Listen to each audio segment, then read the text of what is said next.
Hi there, today I thought I would share with you how to make quick and easy burp cloths. You'll need two 16.5-inch squares of flannel fabric, a bowl or something round to create your corner template, and then after you mark your corner, fold your fabric into quarters, and then you're going to cut off the excess.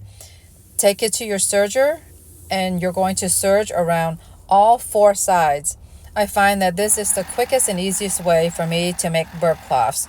You can also make napkins or paper towels, pretty much any size you like. I just like burp cloths to be nice and big because they will be able to clean up bigger messes.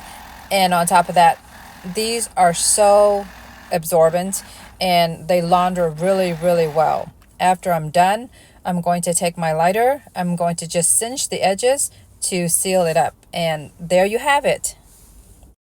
Now, if you don't have a serger, you can also do this on your sewing machine. I am not going to round the corner for this one. I'm going to just cut two 16.5-inch squares of flannel fabric and turn them right sides together and take it to my sewing machine. And I'm going to sew around all four sides, leaving an opening for turning.